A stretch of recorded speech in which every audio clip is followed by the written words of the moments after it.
Sila permaneció en Oriente hasta que el pago de reparaciones y el castigo de los responsables de las matanzas de romanos fueron cumplimentados. Dejó en Asia 2 legiones a las órdenes de uno de sus mejores comandantes.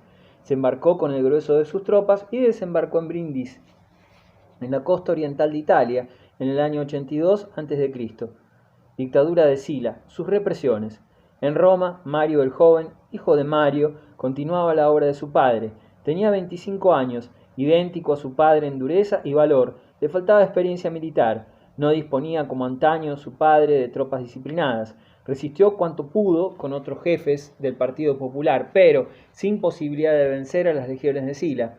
La batalla decisiva se entabló en el año 82, junto a los muros de Roma. El combate comenzó hacia el mediodía y continuó toda la noche. A la mañana siguiente, Sila pudo tomar posesión de Roma. 3 días después de su victoria, convocó al Senado y le dio a conocer su voluntad. En ese momento se ejecutaba en el campo de Marte a los enemigos capturados 3 días antes. Algunos miles de hombres. Los gritos de las víctimas penetraron hasta el templo donde los mudos padres de la patria estaban reunidos. Sila quiso imponer orden mediante un régimen dictatorial que derribaría a todos los adversarios de la República. Todos cuantos osaron oponerse a Sila serían ejecutados sin piedad. La expedición punitiva contra los samnitas que se había adherido a Mario no dejó ser vivo. Esta fértil región se convirtió en el desierto que es aún hoy. En una ciudad del Lacio, los ciudadanos prendieron fuego a sus casas para que sus verdugos no pudieran coger botín alguno. Después se mataron unos a otros para no caer en manos de las legiones de Sila.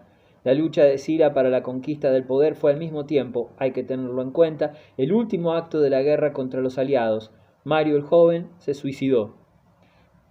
Tanto en Roma como en otros lugares se cometían las ejecuciones tan metódicamente que la represión acaso fue más horrible todavía que el terror impuesto antes por Mario. El viejo se había entregado a la matanza por resentimientos personales y por su orgullo herido. Sila asesinaba fríamente, solo por razones políticas. Sila inventó un medio seguro y rápido para desembarazarse de sus enemigos. Mandó hacer listas de proscripción en donde figuraran los nombres de las personas que debían ser ejecutadas. Quien mataba a una persona mencionada en las listas recibía una fuerte recompensa al entregar a Sila la cabeza de la víctima. Los bienes de las personas declaradas fuera de la ley eran vendidos en pública subasta. Cuando un partidario de Sila lanzaba una cifra, nadie se atrevía a pujar. Consecuencia, los acólitos del dictador adquirieron propiedades y terrenos a precios irrisorios. Lo peor era que las proscripciones no parecían tener fin. Cada día aparecían nuevas listas. El partidario de Mario, que suspiró de alivio al no ver su nombre en la lista, vivía en continua inquietud por el temor de encontrarlo al otro día o al siguiente, y así siempre. Para asegurar su poder, Sila propuso al Senado y a la Asamblea que lo nombrasen dictador por tiempo indefinido, con poderes políticos ilimitados. Esta proposición equivalía a una orden, por lo que, desde luego, nadie se atrevió a oponerse. Se proclamó con solemnidad, pues, que la voluntad de Sila tenía fuerza de ley en Roma. Todos cuantos en el Estado mantenían abolengo, fortuna o relieve hubieron de doblegarse ante el todopoderoso dictador. Sila permaneció tan impasible en la victoria como en el peligro. Trataba con la misma altivez y el mismo desprecio, cree el historiador Ferrero, a los optimates que a los demócratas, a los ricos que a los pobres. Todos temblaban ante él. La dictadura militar estaba sólidamente implantada. El amo de Roma sería quien mandase el ejército más fuerte. Para los soldados, el símbolo de la patria no era ya el Capitolio, sino sus enseñas. No obedecían más que a su general. Todo el pueblo romano estaba convencido de que la justicia acaba donde empieza el poder. Las proscripciones le hicieron perder el poco respeto que mantenía hacia las leyes, los magistrados y la propiedad. Como siempre ocurre en épocas turbulentas, el pueblo, ante la incertidumbre del mañana, solo pensaba en beber y divertirse. A diferencia de Mario y sus seguidores, Sila no se contentó con liquidar a sus adversarios políticos. Quiso reformar la legislación romana en el sentido de la república aristocrática que él soñaba. Para reforzar la autoridad senatorial y completar los vacíos producidos en la bancada por su represión, Sila nombró a 300 senadores. Desde el año 88 disminuyó las prerrogativas de los tribunos, contrapeso tradicional del poder aristocrático. Negó a los tribunos derecho a presentar proyectos de ley y limitó su competencia a la protección de los particulares. Introdujo una reglamentación más importante. Aún quien hubiese ejercido una vez en su vida el tribunado no podía ser ya elegido para ningún otro cargo. En otras palabras, nadie tenía interés en alcanzar el tribunado, pues un nombramiento para tal puesto cortaría para siempre su carrera. Para acrecentar el poder del Senado, el dictador disminuyó por todos los medios la autoridad de otros funcionarios, sobre todo la de cónsules y pretores. Sila se esforzó mucho en reorganizar el poder judicial y la estructura administrativa. Al tercer año de su dictadura, Sila juzgó que había llegado el momento de retirarse. El hombre más poderoso que había gobernado Roma abandonaba brusca y voluntariamente la escena política.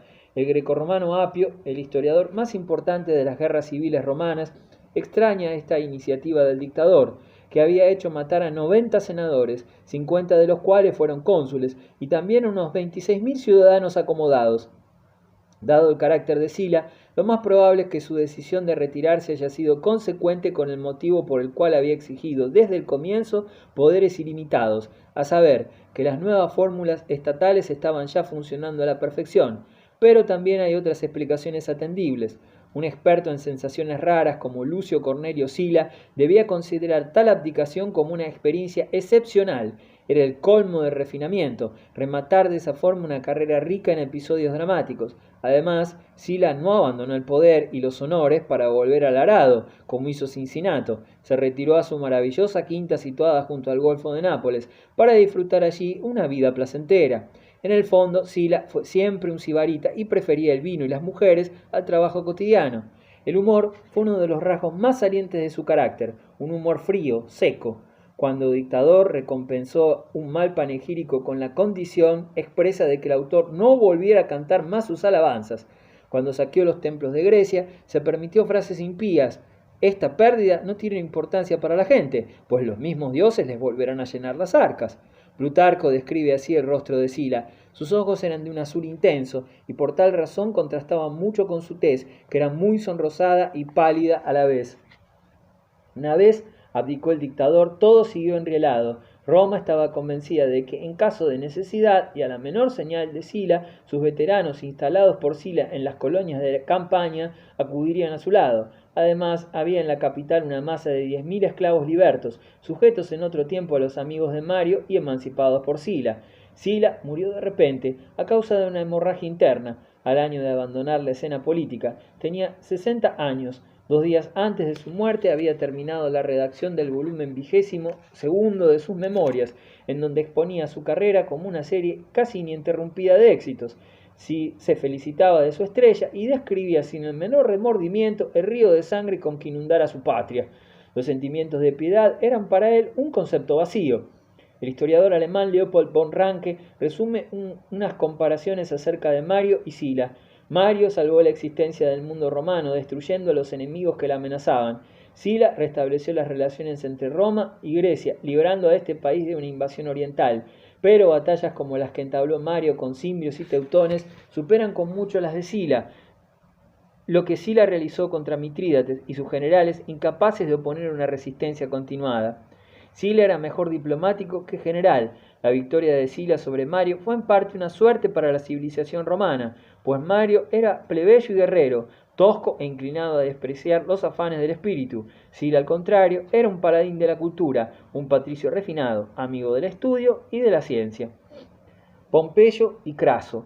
Las nuevas estructuras políticas que Sila dio a Roma fueron elaboradas magistralmente, pero se asentaban solo en la aristocracia, de la que poco podía fiarse. La guerra contra Yugurta había puesto de manifiesto la decadencia de esta clase social.